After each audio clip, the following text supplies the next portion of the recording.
રાષ્ટ્રપતિ દ્રૌપદી મુર્મુ આજથી 4 દિવસ કેરળની મુલાકાતે.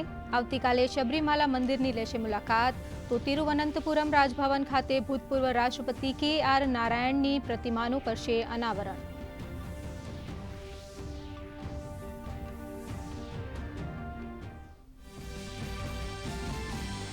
રેલવે મંત્રી અશ્વિની વૈષ્ણવે દિલ્હી ખાતે રેલવે બોર્ડના વોર રૂમની લીધી મુલાકાત.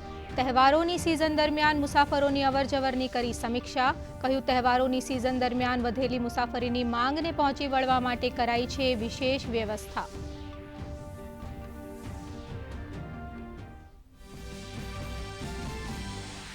બિહાર વિધાનસભા ચૂંટણીની તૈયારીઓ પૂરજોશમાં. બીજા તબક્કા માટે ઉમેદવારી પત્રોની ચકાસણી આજથી શરૂ.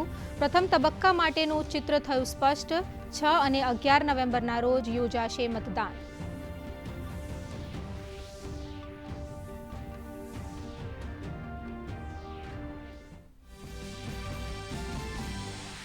દિલ્હી અને NCRમાં હવા બની પ્રદૂષિત.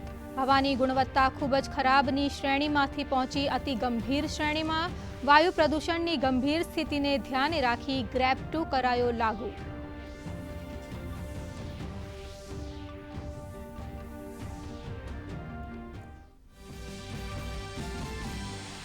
રાજ્ય સરકારે ખેડૂતો માટે 947 કરોડનું રાહત પેકેજ કર્યું જાહેર.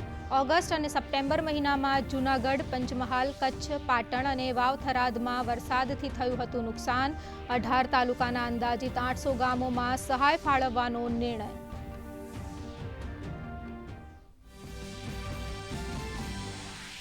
આજે NSE અને BSEમાં મુહૂર્ત ટ્રેડિંગ. બજાર આજે 1 કલાક માટે ખુલશે.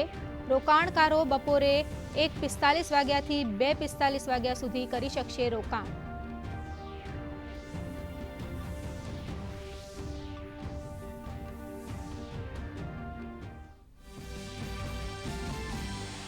રાષ્ટ્રપતિ ડોનાલ્ડ ટ્રમ્પે યુક્રેનને આપ્યો આંચકો.